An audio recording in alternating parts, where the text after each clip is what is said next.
आज senior citizens हैं। मैं परसों वहाँ गया था पुष्पांजलि में। वहाँ पे एक 64 साल के बुजुर्ग की चाकू मार के हत्या कर दी गई। सीनियर सिटीजन्स अपने आप को दहशत में हैं, व्यापारी दहशत में हैं, महिलाएं दहशत में हैं। आज आप सड़क के ऊपर मोबाइल फ़ोन लेके नहीं चल सकते, कोई छीन के भाग जाएगा। दिल्ली के अंदर कानून व्यवस्था बनाए रखने की जिम्मेदारी सीधे सीधे गृह मंत्री यानी कि अमित शाह जी की है संविधान के तहत। अमित शाह जी को कोई परवाह नहीं है। कहाँ है अमित शाह जी? दिल्ली में बीते कुछ महीनों से क्राइम का लेवल काफी बढ़ गया है।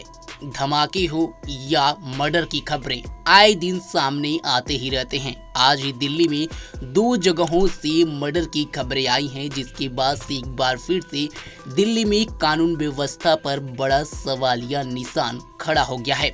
और इसी को लेकर के दिल्ली के पूर्व मुख्यमंत्री और आपके संरक्षक अरविंद केजरीवाल ने बड़ा सवाल उठाया है। उन्होंने दिल्ली में बिगड़ती कानून व्यवस्था को लेकर के देश के गृह मंत्री अमित शाह से सवाल किया है और कहा है कि जिस तरह से दिल्ली क्राइम की राजधानी बनता जा रहा है, केंद्र सरकार इसके लिए क्या कर रही है, गृह मंत्रालय इसके लिए क्या कुछ कर रहा है।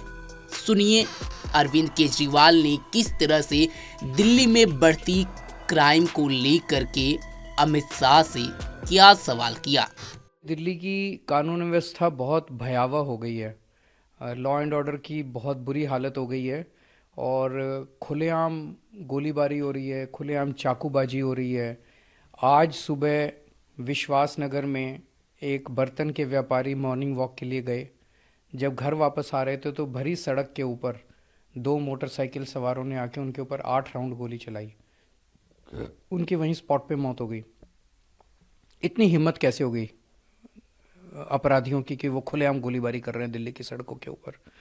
और ये कोई अकेली घटना नहीं है। पिछले 1-1.5 महीने के अंदर न जाने कितने गैंग वॉर दिल्ली के अंदर, शूट आउट्स दिल्ली के अंदर हो चुके हैं।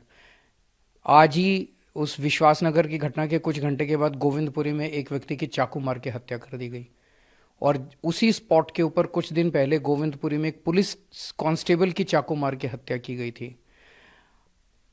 दिल्ली के अंदर व्यापारियों को खुलेआम फिरौती की कॉल्स आ रही हैं। उनको कॉल आती है इतने करोड़ रुपए यहाँ पहुँचा दो, नहीं तो तुम्हारे बच्चों को मार देंगे, तुम्हारे परिवार को मार डालेंगे। एक मिठाई वाला है, उसको कॉल आई कि 2 करोड़ रुपए दो। जब उसने देने से मना कर दिया तो 2 दिन बाद उसकी दुकान के ऊपर 2 मोटरसाइकिल सवार आए और उन्होंने धुआंधार गोलियां चला दी। एक कार के शोरूम वाला है, उससे 5 करोड़ रुपए मांगे गए। जब उसने मना कर दिया तो 22 राउंड गोलियां उसके शोरूम के ऊपर चलाई गई। इस तरह से न जाने कितने मामले हैं। और इन सारे मामलों में जो शूटिंग करने वाले हैं उनको तो पकड़ लेती है पुलिस, मामला खत्म कर देती है। लेकिन जो फिरौती मांग रहा है, जो असली गैंगस्टर, जो मास्टरमाइंड है, वो खुलेआम घूम रहे हैं। सबको पता है कि 11-12 गैंग हैं जो दिल्ली के अंदर ऑपरेट कर रहे हैं। एक को भी नहीं पकड़ पाए अभी ये लोग। तो महिलाएं असुरक्षित हैं, महिलाओं के किडनैपिंग हो रही है, उनका रेप हो जाता है, गैंग रेप हो जाता है, उसके बाद उनका मर्डर कर दिया जाता है। घर से बाहर निकलती हैं लड़कियां, उनके साथ छेड़खानी होती है। को किसके पास जाएं? आज सीनियर सिटीजन्स हैं। मैं परसों वहाँ गया था पुष्पांजलि में। वहाँ पे एक 64 साल के बुजुर्ग की चाकू मार के हत्या कर दी गई। सीनियर सिटीजन्स अपने आप को दहशत में हैं, व्यापारी दहशत में हैं, महिलाएं दहशत में हैं। आज आप सड़क के ऊपर मोबाइल फ़ोन लेके नहीं चल सकते, कोई छीन के भाग जाएगा। चेन छीन के भाग जाएगा, आपका पर्स छीन के भाग जाएगा। स्नैचिंग की इतनी घटनाएं हो रही हैं। दिल्ली के अंदर कानून व्यवस्था बनाए रखने की जिम्मेदारी सीधे सीधे गृह मंत्री यानी कि अमित शाह जी की है संविधान के तहत। अमित शाह जी को कोई परवाह नहीं है। कहाँ है अमित शाह जी? हमारी दिल्ली में 2 सरकारें साथ साथ चलती हैं। दिल्ली के अंदर 10 साल पहले लोगों ने हमारी सरकार चुनी। हमें कहा स्कूल ठीक करो, हमने स्कूल ठीक किए। हमें कहा अस्पताल ठीक करो, हमने अस्पताल ठीक किए। उन्होंने कहा बिजली ठीक करो, हमने बिजली ठीक की।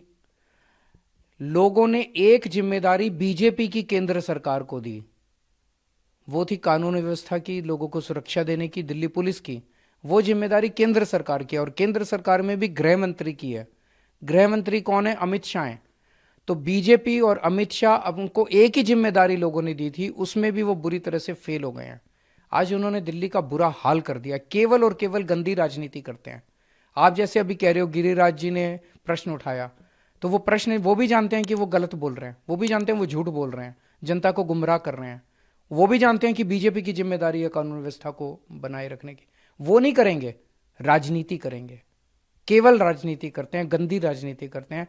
इससे मेरे दिल्ली के लोगों को सुरक्षा नहीं मिलेगी। मेरी उनसे हाथ जोड़ के अपील है कि कुछ ठोस कदम उठाइए लोगों को सुरक्षा देने के लिए, बयानबाजी बंद कीजिए।